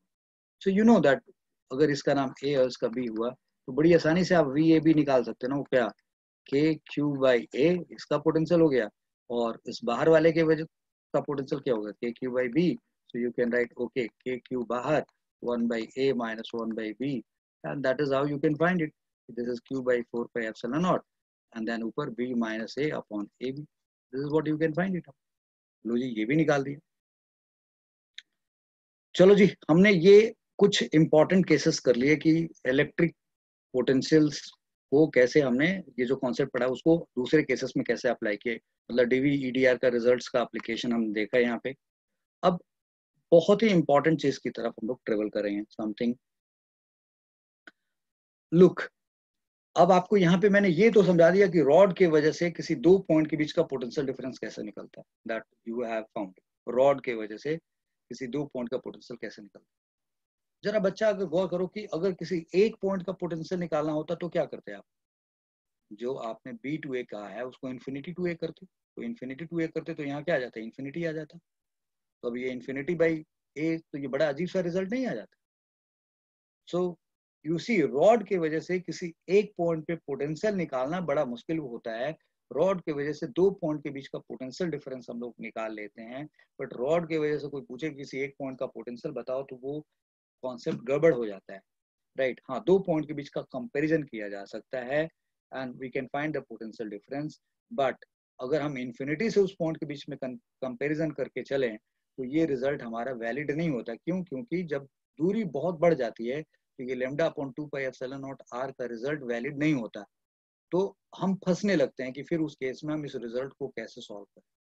तो वो बहुत ही, जैसे जैसे दूरी आपकी बढ़ेगी इलेक्ट्रिक फील्ड का रिजल्ट बहुत अलग होता जाएगा. तो आपको एक अलग ही केस करना पड़ेगा और तब जाके आपको सॉल्व करना पड़ेगा. राइट, तो रॉड के केस में अगर एक थोड़ा लंबा रॉड है और पास के किसी दो पॉइंट के बीच का पोटेंशियल डिफरेंस ले रहे हैं, only then this formula can be use. And अगर कोई बोले हेलो ये एक रॉड है, दिस इज अ रॉड, भाई गलत बनाने से, आई मीन टेढ़ा तिरछा बनाने से बेहतर है ऐसे बना दिया जाए. और कोई बोले हेलो ये रॉड है, और इस रॉड की वजह से आप एक काम करो, इस रॉड की लेंथ बहुत बड़ी है और इसकी वजह से आप इस पॉइंट का पोटेंशियल बता दो. Right, what is the potential, तो you can not find out like this. आप इस पे lambda upon 2 pi epsilon naught R लिख के नहीं चल सकते. तो आपके पास इसका फॉर्मूला नहीं है. आप दो पॉइंट के बीच का कंपैरिजन करके फॉर्मूला लगा सकते हैं, बट इस पॉइंट का फॉर्मूला आप नहीं बता सकते। और यहाँ से दूर कहोगे इन्फिनिटी से यहाँ तक लाने की को इंटीग्रेट करें, तो दूरी जैसे बढ़ेगी तो ये फील्ड का फॉर्मूला जो है ये बदल जाएगा, और फिर that won't come out as a right result. तो वैसे केस में क्या करेंगे, तो that we are not discussing here. उसके लिए जो बच्चे हमारे साथ रजिस्टर्ड हैं, राइट, बच्चे जो हमसे ऑनलाइन क्लासेस ले रहे हैं, उनके लिए अलग से क्लास लगेगी, उनको वहाँ बता दिया जाएगा। अब ये सब कुछ फ्री चैनल पे तो पॉसिबल नहीं है ये सब कुछ बता पाना, to be very honest to you, right. चलिए जी, अब यहाँ से हम आगे बढ़ते हैं, इस इंफॉर्मेशन को आगे लेके चलते हैं। तो हमने रॉड भी देख लिया और शेल भी देख लिया और हमने प्लेट भी देख लिया, यहाँ पे पीछे प्लेट भी मैंने दिखा दिया आप लोगों को। अब आगे बढ़ते हैं और कुछ नए कॉन्सेप्ट्स की तरफ चलते हैं। तो let's go for few new concept. तो सबसे पहले आपसे कहा जाए, राइट, ये so now we are going to do some more better concepts. तो सपोज कर लो आपके सामने कुछ इस तरीके का एक सवाल है, let's better go to the next page and do it like this. Actually जो हम लोग पढ़ रहे हैं वो यहीं से कुछ रिलेटेड है। यहाँ पे चार्ज यहाँ रखा हुआ था, देख रहे हैं, चार्ज यहाँ रखा हुआ था और बोला कि इस शेल का और इस शेल का पोटेंशियल डिफरेंस निकालिए। तो अगर मैं इसी क्वेश्चन को थोड़ा मॉडरेट कर दूं, थोड़ा अलग तरीके से चेंज कर दूं, ऐसे बना दूं कि hello, let's let's deal this question like this. ये कहा जाए कि ये एक शेल है भाई, this is a shell, okay. और इस चार्ज जो है ये सेल के सेंटर पे नहीं रखा हुआ है, कहा जा रहा है चार्ज कुछ ऐसे रखा हुआ है। जरा ध्यान से समझिए आप इस बात कि जो ये चार्ज है इस पे कुछ ऐसे रखा हुआ है यहाँ पे। और कहा जा रहा है कि ऐसे स्थिति में when the charge is on the surface, centre का पोटेंशियल बताइए, ओ, ए का पोटेंशियल बताइए, राइट, बी का पोटेंशियल बताइए, और सरफेस पे कोई पॉइंट पी है उसका पोटेंशियल बताइए, और यहाँ सरफेस से दूर कोई पॉइंट आर है इसका पोटेंशियल। फाइंड पोटेंशियल, ये ऊपर का पार्ट खत्म हो गया है, नीचे हम बात करें। फाइंड इस क्वेश्चन का ये पार्ट है, find potential, find potential at points, points what, O, A, B, P and R. R, ये ना आर अच्छा नहीं लग रहा है, इस पॉइंट का नाम कुछ टी रख देते हैं, this is T, T, right, O A B, O A B P T, T ऐसे बताइए, इस पॉइंट पे बताइए। एंड जो ये शेल है, find potential at point O A B P and T due to, due to uniformly, uniformly charged shell. If the shell is uniformly charge, तो उसके वजह से बताइए। और ये शेल है भाई, कैसा शेल है? अब शेल तो शेल है भाई, कंडक्टिंग हो या नॉन कंडक्टिंग हो हमने बता ही दिया आपको। तो ये चार्ज शेल की वजह से हमें यहाँ पे पोटेंशियल निकालना, that is what the point is. तो कैसे करेंगे हम लोग, how will be doing that, right. और यस, और इस शेल का जो रेडियस है, आप इस शेल का जो रेडियस है, आपने इसके रेडियस को आर मान लिया, बोला हेलो इसका रेडियस आर है, ये इसका रेडियस है। और ये जो पॉइंट है ये अलग डिस्टेंस पे आप अलग अलग मान सकते हैं। तो आपने ये कह दिया कि भाई देखो, जो ओपी है वो है आर के बराबर, और जो ओटी है वो है स्मॉल आर के बराबर, और ओ ए जो है उसको हमने ए रख दिया, और ओ बी जो है हमारा वो बी रख दिया, ऐसे, राइट। और इस पूरे पे जो चार्ज है उसको आपने क्यू मान लेना है, लाइक दिस, ये जो क्यू डिस्ट्रीब्यूटेड है। कैसे सॉल्व होएगा भाई? बहुत ही इंपॉर्टेंट कॉन्सेप्ट है हमारे लिए। तो एक तरीके से हम पढ़ क्या रहे हैं, electric potential at various points due to conducting shell, uniformly charge conducting shell. तो अगले पेज पे मैं ऐसे लिख रहा है, electric potential, electric potential, potential at various point, at various points due to uniformly charged conducting shell. आप ये पढ़ रहे हैं बच्चा लोग, ठीक है, दैट्स व्हाट द तो जैसा कि हमने पीछे डायग्राम बना रखा है, राइट, तो हम लोगों ने इलेक्ट्रिक पोटेंशियल का कॉन्सेप्ट क्या पढ़ा है? इलेक्ट्रिक पोटेंशियल का कॉन्सेप्ट पढ़ा है कि यूनिट चार्ज को इन्फिनिटी से किसी पर्टिकुलर पॉइंट तक लाने में किया गया जो वर्क डन होता है वो उस पर्टिकुलर पॉइंट का पोटेंशियल होता है। I repeat, electric potential at any point is the work done to bring an unit charge from infinity to that point in the given field। तो ठीक है, हम इस कॉन्सेप्ट को फॉलो करेंगे, सॉल्व कर देंगे। सो एक काम करते हैं, यहाँ पे फिर से कौन बार बार जाएगा, तो आप थोड़ी सी मदद, ये मान लो कि एक कंडक्टिंग शेल है और आपने इसके ऊपर चार्ज बना रखा है और अब यहीं पे हम लोग ये काम करेंगे, राइट। अब एक काम और कर लेते हैं, यहाँ पे हमने मान लिया कि ये इसका इन्फिनिटी से आप कहीं से उसको लेके आ रहे हो दूर, मतलब हमारे इससे बाउंड्री से बाहर। कहाँ से लेके आ रहे जी? इन्फिनिटी से लेके आ रहे हैं, हमें पता नहीं वो पॉइंट कहाँ है, राइट। तो समथिंग लाइक दिस। तो हमने ऐसे ले लिया और अब बोला कि भाई आप इन्फिनिटी से लेके आ रहे हैं और ये चार्ज इसके ऊपर कैसा है? पॉजिटिव चार्ज है, ये पॉजिटिव चार्ज है यहाँ पे, करेक्ट। और इसके वजह से आप कह रहे हो कि पहले मुझे यहाँ का पोटेंशियल पता करना है। कौन सा पॉइंट? टी, जिसको आपने कहा था टी, टी का पोटेंशियल निकालना है। और ये ओ है, आपको फिर पी का भी निकालना है, फिर यहाँ पे एक बी भी है और यहाँ एक ए भी है। That's okay. तो इन्फिनिटी से यूनिट चार्ज को यहाँ तक लाने में किया गया वर्क डन करना होगा। सो बाय डेफिनेशन पहला पार्ट ले, पोटेंशियल एट टी निकालने जा रहे हैं, पोटेंशियल एट टी निकालने जा रहे हैं। ओके, सो बाय डेफिनेशन क्या करेंगे? यूनिट चार्ज को इन्फिनिटी से यहाँ तक लाने में किया गया वर्क डन निकालेंगे। तो वो पता ना, यूनिट चार्ज पे लगने वाला जो फोर्स होता है, यानी कि चार्ज 1, या चलो यूनिट चार्ज की के लिए बोला गया तो पहले हम डी क्यू चार्ज पे निकाल लेते हैं। तो डी क्यू चार्ज पे लगने वाला फोर्स क्या होगा? अब हम लोगों ने ये पढ़ा तो है ही ना बेटा, हमने लेक्चर 2 में भी पढ़ा है, इलेक्ट्रिक पोटेंशियल के पार्ट 2 में और पार्ट 1 में भी पढ़ा है कि इन्फिनिटी से यहाँ तक लाने में किया गया जो वर्क डन होता है, दैट ऐसे लिख देंगे सीधा by definition, right, W infinity to T is equal to. तो भाई इस पूरे चार्ज, आपको अगर दिक्कत होएगी तो भाई दिक्कत होनी नहीं चाहिए। हमने पढ़ा है कि अगर चार्ज यहाँ पे होता है तो इससे बाहर के किसी भी पॉइंट पे इलेक्ट्रिक फील्ड निकालने के लिए हम इस पूरे चार्ज को कहाँ मान लेते हैं? सेंटर पे मान लेते हैं। और फिर सेंटर पे मान लेते हैं तो यहाँ से आर डिस्टेंस पे इलेक्ट्रिक फील्ड क्या होगा? K Q by R square. तो डब्ल्यू इन्फिनिटी टू टी अगर आप निकालना चाह रहे हैं तो आप क्या कहोगे?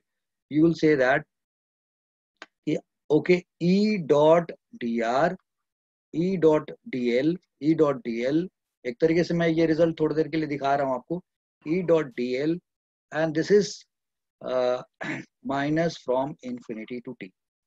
और हम लोगों ने खूब पढ़ लिया है कि ये सब कुछ इंटीग्रेट करके आता है minus E dot D R infinity to T, ये सब करके देखा हुआ है। तो अगर आप इसको सॉल्व कर देते हैं डब्ल्यू इन्फिनिटी टू टी, तो राइट, और आपने सपोज अभी चार्ज यूनिट कूलम ना लेकर के यस, अब यहाँ पे ये यूनिट चार्ज के लिए ही फॉर्मूला लिखा हुआ है। अगर ई डॉट डी एल और ई डॉट डी एल है तो ये वर्क डन कहाँ से? यूनिट कूलम के लिए, क्योंकि अगर यहाँ यूनिट कूलम नहीं होता, क्यू कूलम होता, तो क्यू यहाँ और क्यू यहाँ मल्टीप्लाई होता है। तो ये वर्क डन किसका है? यूनिट कूलम का चार्ज का है। यूनिट कूलम चार्ज को इन्फिनिटी से यहाँ तक लाने में किया गया होगा। तो आप इसको सॉल्व करेंगे तो ये क्या आएगा? माइनस और K Q by R square and that is D R, और फिर infinity to T, something like this. तो आप इसको सॉल्व कर दोगे बेटा जी, या इसको आप, ये हमने ये डिस्टेंस को आर माना है तो कोई दूसरा पॉइंट आप यहाँ पे एक्स स्क्वायर लिख ले के क्यू, फिर यहाँ एक्स लिखोगे तो यहाँ डी आर लिखना, डी एक्स लिखना पड़ेगा। तो चलो आर मान के चलते हैं, तो K Q by R square D R ले लिया। तो इन्फिनिटी टू टू, अब इसको इंटीग्रेट करेंगे, यहाँ माइनस साइन है ही, इन्फिनिटी टू टी और K Q by R square D R को इंटीग्रेट करेंगे तो ये क्या आ जाएगा? माइनस के क्यू, और पता है ना कि minus 1 by are D r this, और यहाँ पे इन्फिनिटी और टी, ये सब सॉल्व करेंगे तो आपका ये रिजल्ट क्या आएगा भाई? That will come out what? के क्यू, और ये सॉल्व होकर के सीधा सीधा 1 बाई आर एंड बाकी वो जीरो हो जाएगा। तो ये रिजल्ट आएगा के क्यू बाई आर। तो इसका मतलब कि इस पॉइंट का पोटेंशियल क्या होगा? अगर यहाँ से ये डिस्टेंस आर है तो इस पॉइंट का पोटेंशियल तो बाय डेफिनेशन क्या आ गया? So this is the work done to bring unit coulomb charge from infinity to this point. तो बाय डेफिनेशन यही क्या होगा? पोटेंशियल होगा। तो ये वीटी हो गया। एक तरीके से VT is equal to what now? K Q by R आ गया, समथिंग लाइक दिस। तो ये आपने डेफिनेशन को इस्तेमाल करके सॉल्व कर। सिमिलरली अगर हम ये पोटेंशियल एट पी निकालना होता है और पी हमारे सरफेस का पॉइंट है जैसे, तो हम इन्फिनिटी से यहाँ तक लाने के लिए वर्क डन करते हैं, और ये डिस्टेंस हमने कितना मान रखा है, आर मान रखा है, तो यहाँ आर की जगह क्या हो जाएगा, कैपिटल आर हो जाएगा। So that is VP is equal to K Q by R हो जाएगा। तो आपने क्या देखा कि आप अगर शेल है और उस पे चार्ज उसके सरफेस पे है, तो बाहर के पॉइंट पे यानी कि टी पे या सरफेस पे निकालने के लिए बेहतर है आप इस चार्ज को सेंटर पे कॉन्सेंट्रेट मान लो और फिर के क्यू बाई आर या के क्यू बाई आर का फॉर्मूला लगा दो, बस ओके फाइन। तो इसका मतलब ये तो काम हो सकता है। अब हमारा इच्छा है बी पॉइंट पे पोटेंशियल निकालने का, ये बड़ा इंटरेस्टिंग है, आप देखिए। तो now now electric potential at B, B पे निकालना, क्या करेंगे? तो बाय डेफिनेशन आपको क्या करना है, आपको वर्क निकालना है कहाँ से कहाँ तक, इन्फिनिटी टू बी तक का। By definition potential at B क्या होगा, work done to bring unit coulomb charge from infinity to B, this is what you can do it. Okay, तो by definition V B is equal to this. अब आपको infinity से B लेके आना है। अब आपको एक मजबूरी, देखो इन्फिनिटी से यहाँ तक का तो वर्क डन आप निकाल चुके हैं, वो ये आता है, और फिर पी से बी का निकालना हुआ, तो आप ये वाला जो रिजल्ट है ना इसको 2 बार लिखो जरा ऐसे, लुक एट दिस हियर। तो you write minus E D R from infinity to P, एक ब्रैकेट में ऐसे रख लिया, फिर प्लस और फिर आप ऐसे लिखो, right, minus E D R का इंटीग्रल फिर P to B, something like this. क्या किया मैंने, आपको बोला यहाँ से यहाँ तक लाओ और फिर यहाँ से यहाँ तक लेके जाओ। तो यहाँ से यहाँ तक के लिए आपने इकट्ठे ये लिख लिया, यानी कि इन्फिनिटी टू पी लिख लिया, और यहाँ से यहाँ, चूंकि हमें नहीं पता है कि यहाँ से इसके बीच में इलेक्ट्रिक फील्ड अलग अलग होएगा ना भाई, जो बाहर के लिए तो K Q by R square होगा, अंदर के लिए भी तो कुछ और होता है ना। तो इसका मतलब कि आपने ऐसे लिख करके, यानी कि पहले ये इन्फिनिटी टू पी निकाल लिया, फिर पी से, ये देखो पी होना चाहिए, पी से बी निकालना है। तो भाई ये वीबी आया कितना, तो ये तो सॉल्व करके आपके पास आ गया के क्यू बाई आर आ गया, राइट, और कैपिटल आर आ गया। और ये अब आप कहाँ जा रहे हैं, पी से बी तक। अब जरा देखो, याद करो कि हम लोगों ने पढ़ा ना, शेल अगर होता है तो अंदर में इलेक्ट्रिक फील्ड 0 होता है। तो इसका मतलब पी पे तो फील्ड है, बट पी से बी के अंदर किसी भी पॉइंट पे इलेक्ट्रिक फील्ड क्या है, 0 है। तो जब इलेक्ट्रिक फील्ड ही नहीं है इसके बीच में, पी से बी के बीच में, तो ये वर्क डन क्या आएगा, if electric field is 0 then this will be 0। तो हम लिख रहे हैं प्लस माइनस, राइट, फिर ये इंटीग्रल पी टू बी और बोला 0 डॉट डी आर, तो ये पूरा क्या हो जाएगा, 0 हो जाएगा। इसका मतलब ये क्या आएगा, के क्यू बाई आर आ जाएगा। इसका मतलब क्या हुआ जी, अरे कमाल हो गया, अंदर के पॉइंट पे जो पोटेंशियल है बी पे, वो उतना ही आ रहा है जितना सरफेस पे है। ओके, क्यों, क्योंकि फील्ड यहीं तक था, अंदर में है ही नहीं जी, इलेक्ट्रिक फील्ड ही नहीं है। तो इलेक्ट्रिक फील्ड नहीं है तो भाई यहाँ से यहाँ तक उसको ले जाने में कोई वर्क की जरूरत नहीं पड़ेगी, क्योंकि इस कोई ना रिपेल करने वाला होगा ना कोई फोर्स लगाएगा, तो उसको ले जाने में कोई वर्क ही नहीं करना पड़ेगा। सो जो पोटेंशियल पी पे है वही पोटेंशियल बी पे है। तो इसका मतलब अगर ए पे भी पूछा जाएगा तो वो भी उतना ही आएगा, और अगर ओ पे भी पूछा जाएगा तब भी वो उतना ही आएगा। इसका मतलब क्या हुआ, मतलब ये आया, दिस इंप्लाइज दैट कि potential at P, potential at surface is equal to, potential at surface is equal to potential at a point inside shell, shell के अंदर के किसी पॉइंट पे जो पोटेंशियल होगा जितना सरफेस पे उसके बराबर आया। And this will be true, and this will be true for all inner points, right. तो ये क्योंकि ये 0 हो जा रहा है इलेक्ट्रिक फील्ड, अब ये हमने पढ़ा हुआ है कि इलेक्ट्रिक फील्ड 0 होता है, तो हमने ये काम कर दिया। बड़ी कमाल का इंफॉर्मेशन सामने आया ना। क्या इंफॉर्मेशन सामने आया, इंफॉर्मेशन सामने ये आया कि भाई रे जो पोटेंशियल, देखो यहाँ पे नोटिस किया आपने कि अगर आपने ये जो निकाला टी पे निकाला, तो यहाँ के क्यू बाई आ रहा है, भाई डिस्टेंस कोई और पॉइंट लोगे तो ये आर और बदल जाएगा, तो ये पोटेंशियल अलग अलग होएगा। बट सरफेस पे आए तो सरफेस का पोटेंशियल आ गया, के क्यू बाई आर आ गया, right. Similarly potential at P निकाला आपने, राइट, तो ये आ गया। और अब आपको इलेक्ट्रिक फील्ड इनर पॉइंट्स पे निकालना है, तो आपने दिखाया वो कितना है, जितना पी पे है उतना ही बी पे है। तो ये बड़ी इंटरेस्टिंग बात ये आ गई कि अगर हमारे पास कोई कंडक्टिंग शेल है if there is some conducting shell, right, and it has a charge on its surface, अगर इसके सरफेस पे चार्ज है, इसके सरफेस पे चार्ज है, you are saying charge is not at center, right, charge is not at center, charge कहाँ पे, shell के सरफेस पे। तो जो यहाँ का पोटेंशियल होगा, इस पॉइंट का जो पोटेंशियल होगा, इस पॉइंट का पोटेंशियल होगा, इस पॉइंट का पोटेंशियल होगा, इस पॉइंट का किसी भी पॉइंट का पोटेंशियल क्या होगा, जितना सरफेस पे पोटेंशियल है उतना ही पोटेंशियल हर जगह होगा। बट यहाँ की पोटेंशियल की बात करोगे तो ये वाला पोटेंशियल सबसे ज्यादा होगा, इसके आगे जाओगे तो पोटेंशियल क्या होगा, घटता जाएगा। So if I make a electric potential का ग्राफ बनाने की कोशिश करें हम लोग, if we make a graph for electric potential, let's use this place, right, electric potential का ग्राफ बनाने की कोशिश करें with respect to distance.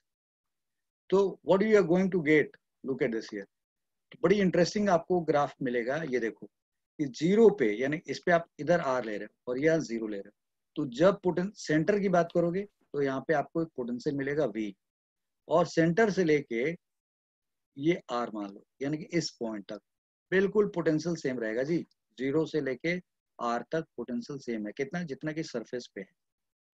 Surface पे जितना पोटेंशियल उतना ही पोटेंशियल जीरो से R के बीच में हर पॉइंट पे है। और उसके बाद जाओगे तो वो 1/R के हिसाब से वो घटना स्टार्ट होगा, something like this, this is how it happens. तो ये इलेक्ट्रिक पोटेंशियल का आपको ये V और R का एक तरीके से ग्राफ मिल गया। बट ये किसके लिए सही है, शेल के लिए सही है, this is true for shell. तो ये बात हमने समझ ली, समथिंग वेरी इंपॉर्टेंट, कैसे आया वो भी प्रूव करके दिखा दिया हमने। तो ये आपने पढ़ा, शेल के लिए पढ़ा।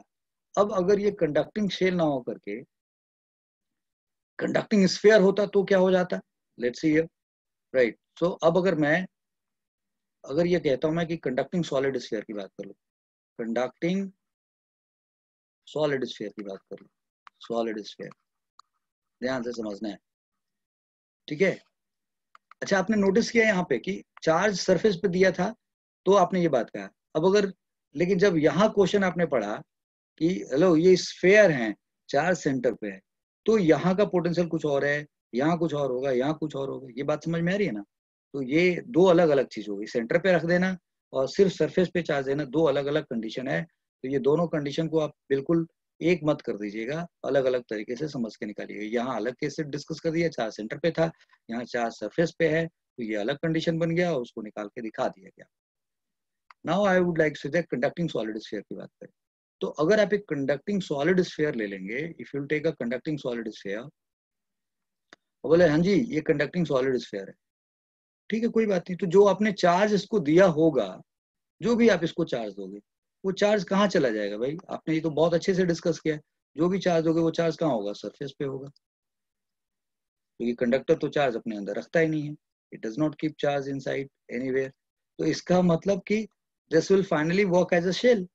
तो इसके लिए भी अगर आप यहाँ पे कोई पॉइंट ढूंढ लेते हैं, if you take this point as a P, this point as a T, और आप कहो जी अंदर में कोई पॉइंट मैं ले लेता हूँ, यहाँ पे सेंटर O और यहाँ पॉइंट ले लेता हूँ A और यहाँ ले लेता हूँ B, और चार्ज सारा सरफेस पे है, तो यहाँ भी क्या होगा, VO is equal to VA is equal to VB and that is equal to VBP and that is what, KQ/R।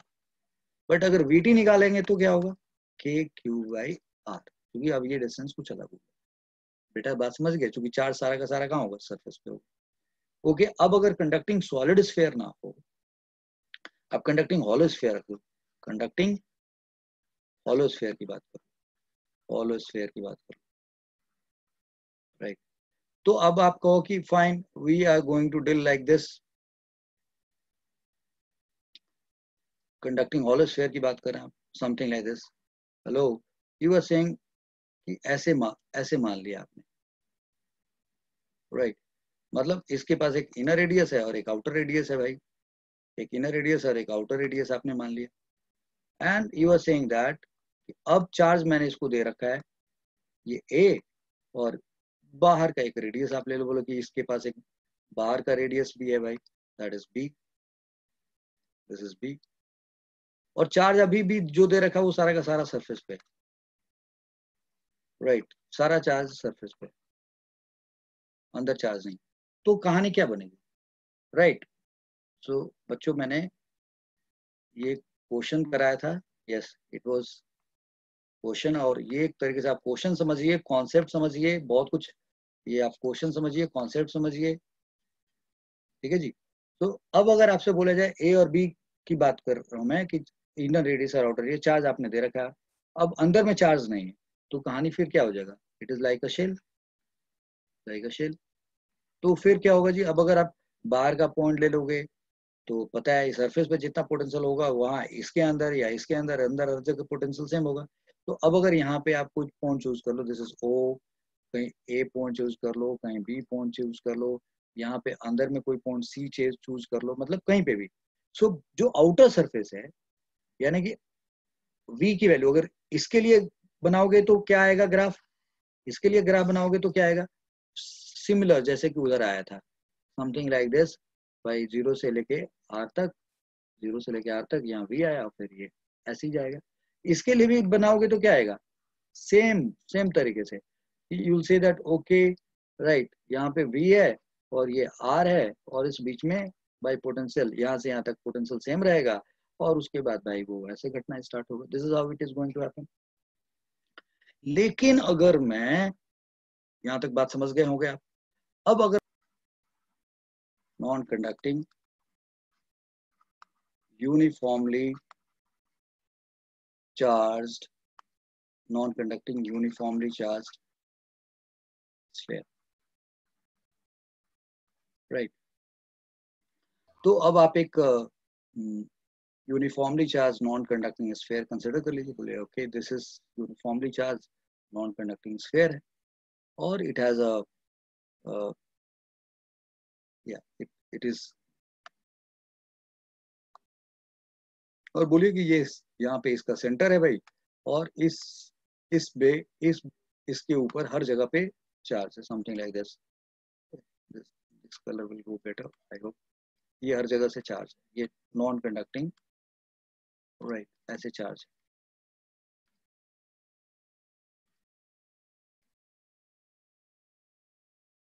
और अब अगर आपसे, this is how it is, और अब आपसे कहा जा रहा है कि देखो जी इसकी वॉल्यूम चार्ज डेंसिटी को आप वी मान लो, सॉरी वॉल्यूम, क्या बोल दिया मैंने, वॉल्यूम चार्ज डेंसिटी को रो मान लो, वॉल्यूम चार्ज डेंसिटी को रो मान लो, this is rho is the volume charge density.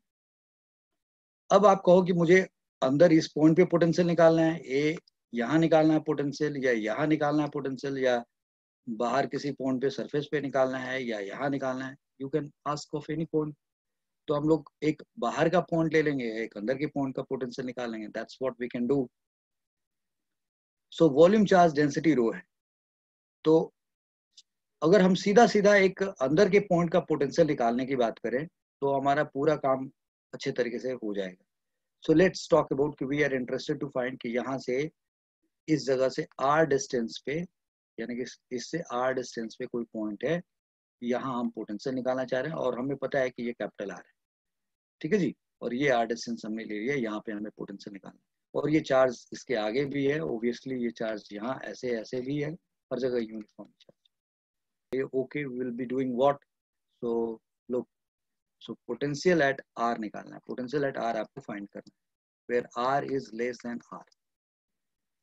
So by definition, जो डेफिनेशन है वो क्या कहता है कि भाई v एट आर होना क्या चाहिए, that should be for unit charge, यानी कि work done from infinity to R होना चाहिए, इंफिनिटी से उस जगह तक लाने में किया गया वर्क डन होना चाहिए for unit charge, for unit charge, right.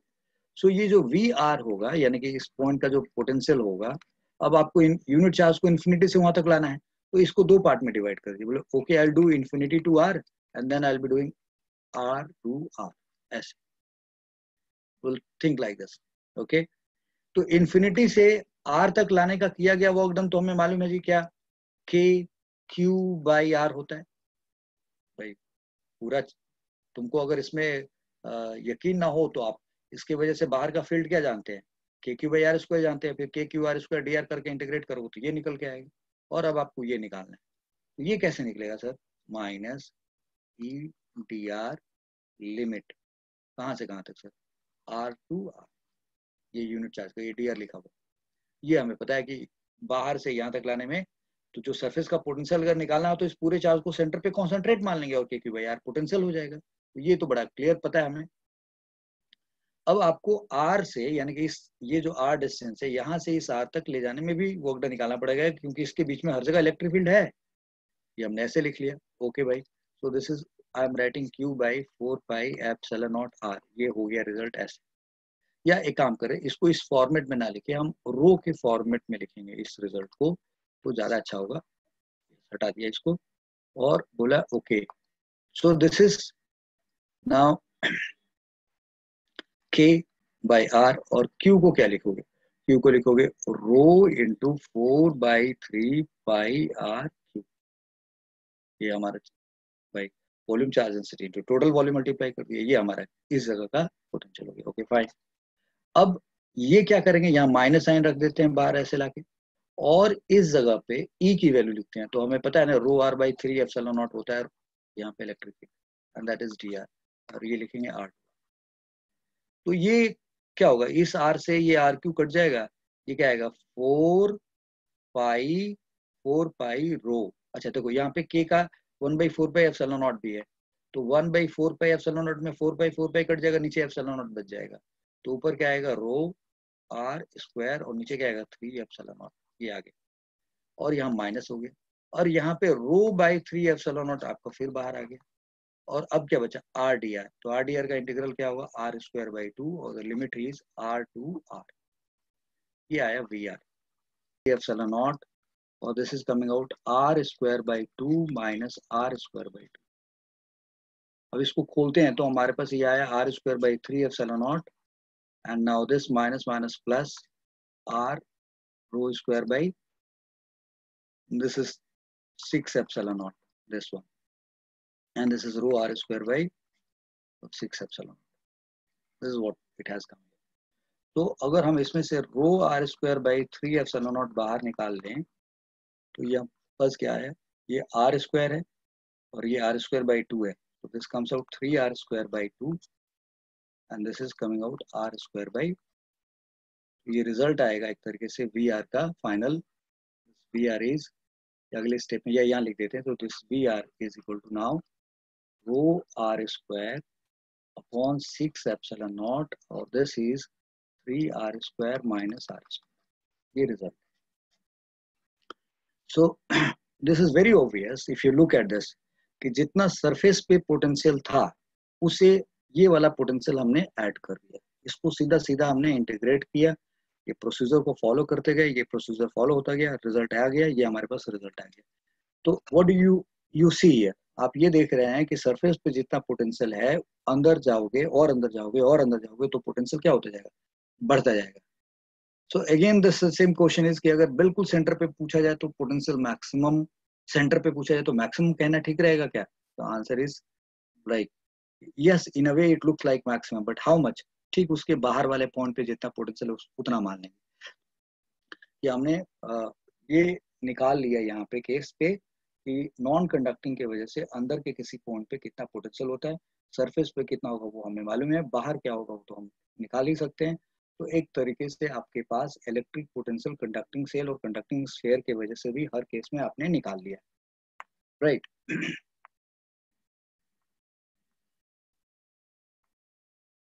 चाहूंगा कि अगली क्लास को आप ज्वाइन करें जहाँ पे हमें बड़े और सारे लाइक स्केलर फील्ड यानी कि पोटेंशियल लाइक स्प्रेडेड होता है, पोटेंशियल फील्ड होता है, तो पोटेंशियल फील्ड से इलेक्ट्रिक फील्ड का जनरल कॉन्सेप्ट कैसे निकाला जाता है। फिर हम लोग और भी बहुत तरीके के और इंपॉर्टेंट क्वेश्चंस करेंगे, इलेक्ट्रिक पोटेंशियल एनर्जी के बारे में पढ़ेंगे। तो that topic is very, that lecture is very important, so please join me in that lecture. So thank you very much for today. God bless you and see you in the next lecture. I hope you have hit the like button. If not, you please do it. So God bless you.